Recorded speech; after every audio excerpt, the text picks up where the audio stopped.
last Friday. Let me give you a rundown, an overview of how my last weekend went.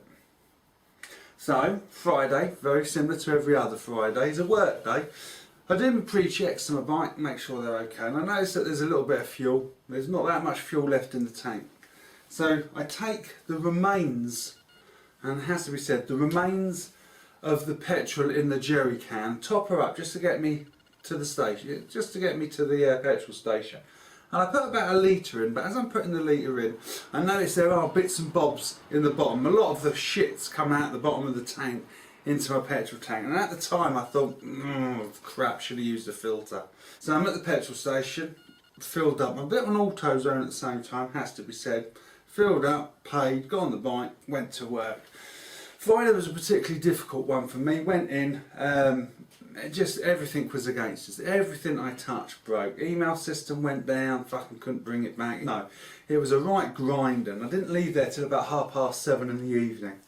And I went to start my bike wouldn't start. So I thought, she's a bit cold. So, pulled the choke, started again, nothing.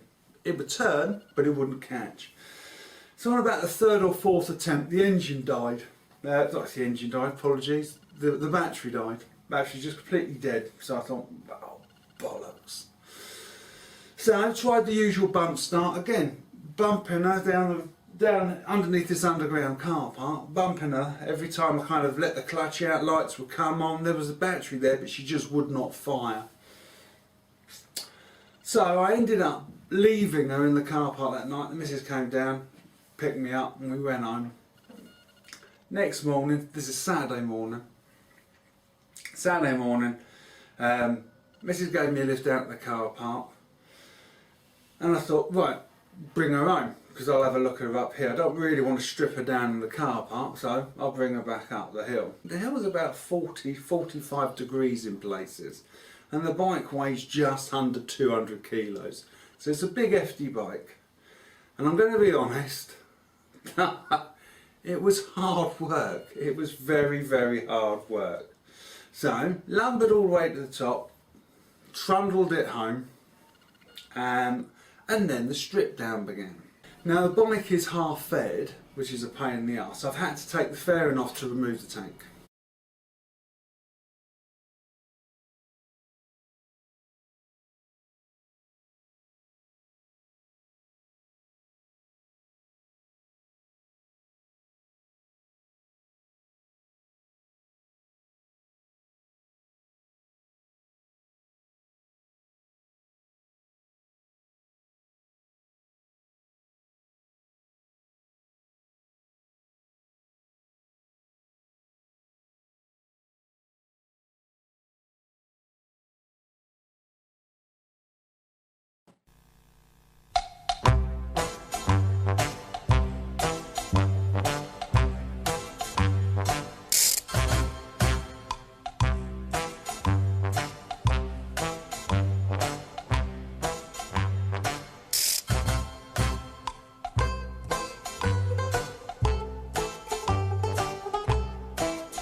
And this is where I discovered at some point during the day, someone had turned the petcock off.